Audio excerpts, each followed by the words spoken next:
Dear students, welcome to Elite. I am Chandan Jha, your English trainer. इस video में हम लोग सिंपल फ्यूचर टेंस पढ़ेंगे, साथ ही साथ इसका स्ट्रक्चर क्या होता है, कहां पर इसका यूज करते हैं और कुछ डेली यूज सेंटेंसेस भी सीखेंगे। तो चलिए शुरू करते हैं सिंपल फ्यूचर टेंस। सबसे पहले हम लोग स्ट्रक्चर्स स्टार्ट करते हैं और पहला स्ट्रक्चर है अफर्मेटिव। अफर्मेटिव स्ट्रक्चर में सबसे पहले सब्जेक्ट आएगा, सब्जेक्ट के बाद शैल या विल का यूज करेंगे, उसके बाद वर्ब वन और फिर जो बचा हुआ वर्ड्स होगा यानी ऑब्जेक्ट या कॉम्प्लीमेंट सबसे लास्ट में आएगा। सेंटेंस के अंत में फुल स्टॉप का यूज हम लोग करते हैं। तो अगर आपका सब्जेक्ट आई होगा तो उसके साथ विल और शैल दोनों ही लगा सकते हैं। शॉर्ट में लिखना चाहते हैं तो ऐसे लिखेंगे और इसको हम लोग पढ़ते हैं आई। वी के साथ भी विल और शैल दोनों लगा सकते हैं, शॉर्ट में इसको पढ़ते हैं विल। यू के साथ सिर्फ विल लगेगा, इसको हम लोग पढ़ेंगे यू। दई के साथ भी सिर्फ विल पढ़ेंगे, इसको ज़ैल। ही के साथ सिर्फ विल पढ़ेंगे हिल। शी के साथ वो सिर्फ विल शिल। इट के साथ सिर्फ विल, शॉर्ट में इसको पढ़ेंगे इटल।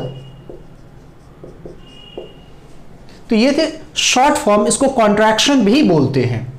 तो सबसे पहले आप सब्जेक्ट लिख लेंगे, उसके बाद शैल या will according to the subject put करेंगे।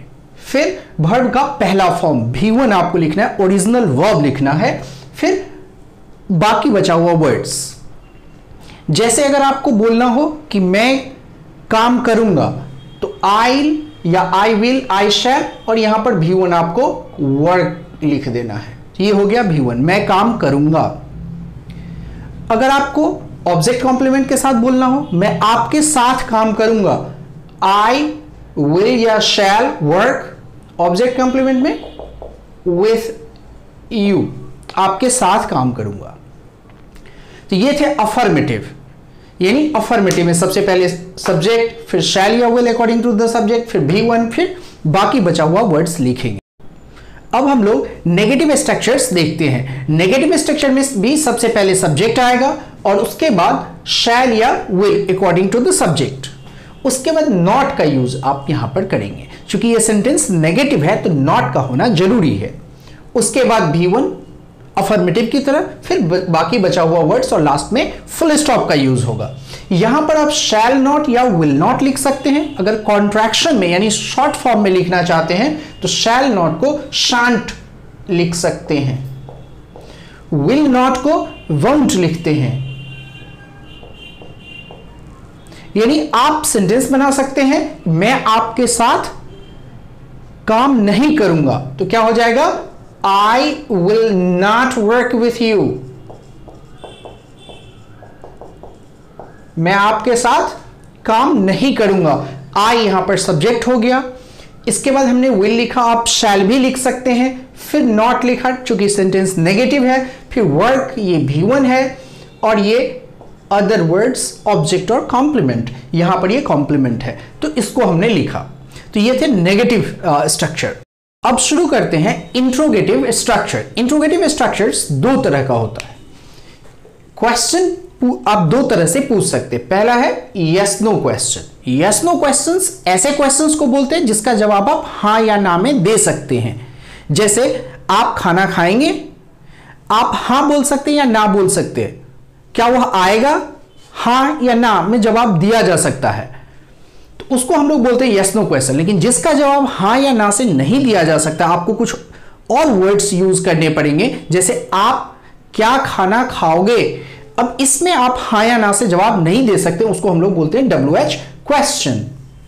तो सबसे पहले yes no question. Yes no question बनाने के लिए सबसे पहले आपको शैल या will according to the subject लिखना है। यानी शैल विल से आपको सेंटेंस स्टार्ट करना है, फिर सब्जेक्ट लिखना है, उसके बाद वर्ब का पहला फॉर्म, फिर बाकी बचा हुआ वर्ड और लास्ट में साइन ऑफ इंट्रोगेशन।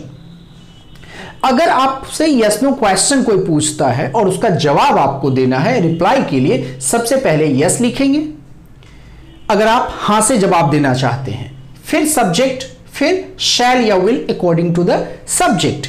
यहां पर ध्यान दीजिएगा कि सब्जेक्ट यहां पर पर्सनल प्रोनाउन जो 7 है, I, we, you, they, he, she, it या फिर देयर, यही यहां पर सब्जेक्ट हो सकता है। नाउन कभी भी यहां पर सब्जेक्ट नहीं हो सकता है।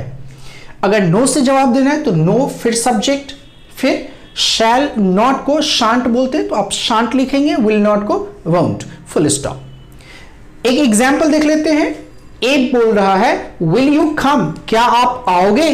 तो हमने सबसे पहले विल लिखा स्ट्रक्चर से, फिर सब्जेक्ट यू लिखा, फिर वर्ब वर्ड कम लिखा। जवाब इसका अगर हां से देना चाहें तो यस होगा।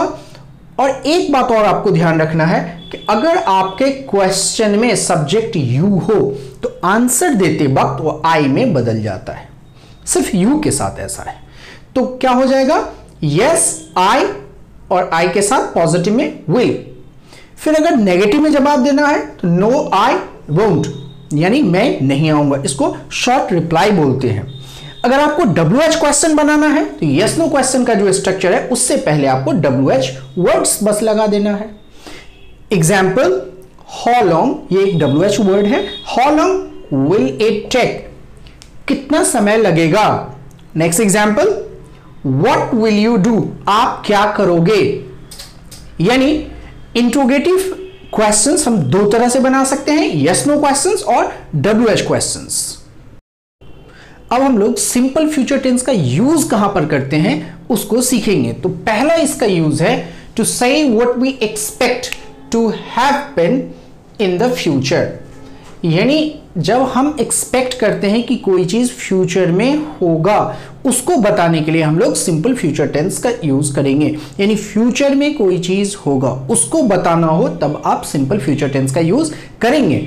For example, we will start online classes soon, यानी हम लोग जल्दी ही ऑनलाइन क्लासेस स्टार्ट करेंगे। यानी ये फ्यूचर में होगा, अभी तक हुआ नहीं है, इसके लिए हमने सिंपल फ्यूचर टेंस यूज किया। सेकेंड यूज है to make a social arrangement, कोई अरेंजमेंट करते हैं, कोई प्लानिंग है, उसको बताने के लिए भी आप सिंपल फ्यूचर टेंस का यूज कर सकते हैं। जैसे I will see you tomorrow, कल मैं आपसे मिलूंगा, मैं आपसे कल मिलूंगा। तीसरा इसका यूज है टू शो सर्टेनिटी या अनसर्टेनिटी। अगर आप सर्टेनिटी मतलब निश्चितता, आप कहते हैं कि ऐसा पक्का होगा, उसको सर्टेनिटी बोलते हैं। हो भी सकता है, नहीं भी हो सकता है, उसको अनसर्टेनिटी बोलते हैं। तो अगर आपको सर्टेनिटी या अनसर्टेनिटी बताना हो कुछ वर्ड्स की मदद से, जैसे डेफिनेटली, प्रोबेबली, पॉसिबली, तब आप यूज करेंगे सिंपल फ्यूचर टेंस का। For example, the life style will definitely change owing to कोविड-19। जो लाइफ स्टाइल है ह्यूमन का वह जरूर बदल जाएगा, डेफिनेटली चेंज, जरूर बदल जाएगा। क्यों बदल जाएगा? ओविंग टू मतलब क्योंकि कोविड-19 जो ये डिजीज है, कोविड-19 जिसे आप कोरोना वायरस भी बोलते हैं, उसके कारण लाइफ स्टाइल बदल जाएगा, जरूर बदल जाएगा। इसलिए यहां डेफिनेटली के साथ हमने सिंपल फ्यूचर टेंस यूज किया। एक चीज इसमें आपको ध्यान रखना है, शैल का यूज हम लोग करते हैं फॉर फॉर्मल राइटिंग। सिर्फ फॉर्मल राइटिंग में अब मॉडर्न इंग्लिश में शैल का यूज होता है। किसके साथ? आई या वी के साथ, बाकी के साथ आप इसका यूज नहीं कर सकते। अब हम लोग 12 डेली यूज सेंटेंसेस सीखेंगे। तो पहला सेंटेंस है इट विल रेन टुडे, आज बारिश होगी। तो आज बारिश होगी, इसमें सब्जेक्ट नहीं है, सिर्फ वेदर के बारे में हम लोग बात कर रहे हैं, तो हमारा सब्जेक्ट इट होगा। टाइम और वेदर को बताने के लिए सब्जेक्ट इट का यूज करते हैं, तो सबसे पहले इट और इसके बाद विल का यूज होगा, फिर V1। तो बारिश होना, रेन होगा, ये V1 है। और समय हमने बोला आज। टाइम को जनरली सेंटेंस के सबसे अंत में लिखा जाता है, तो यहां पर टुडे आ गया। इट विल रेन टुडे, आज बारिश होगी। अगला सेंटेंस है आई विल नॉट ईट, मैं खाना नहीं खाऊंगा, सब्जेक्ट आई हो गया, नेगेटिव है इसलिए विल नॉट और खाना खाना का ईट, आई विल नॉट ईट, मैं खाना नहीं खाऊंगा। Next example, she won't come, negative use कर रहे हैं इसीलिए वह नहीं आएगी। शी हो गया सब्जेक्ट, नेगेटिव में वोंट, आने के लिए कम, तो वर्ब हमने लास्ट में लिखा कम, इसमें अदर वर्ड्स नहीं है। अगला आई विल डेफिनेटली, इसमें हमने वर्ड डेफिनेटली यूज किया, ये हम लोग यूज में पढ़ चुके हैं। तो सबसे पहले आई, उसके बाद will. I will word use किए हम लोग, future word definitely, I will definitely subscribe this channel, इस चैनल को सब्सक्राइब करूंगा। यहां पर सब्सक्राइब V1 है और दिस चैनल ये अदर वर्ड्स में आ जाएगा, तो मैं इस चैनल को जरूर सब्सक्राइब करूंगा। अगला है that won't be easy, that यहां सब्जेक्ट है, वह आसान नहीं होगा, नेगेटिव में वोंट, होना का अंग्रेजी बी होता है, ये V1 है, ये अदर वर्ड्स में आ जाएगा। अगला है I will not listen to you, मैं आपकी नहीं सुनूंगा, तो मैं इसलिए सब्जेक्ट आई हुआ, नेगेटिव में विल नॉट, सुनना का होता है लिसन, और लिसन के बाद हमेशा प्रीपोजिशन टू का यूज होता है, तो लिसन टू आप याद ही वर्ड ऐसे कीजिए लिसन टू, और जो बच गया यू उसको लास्ट में लिखिए।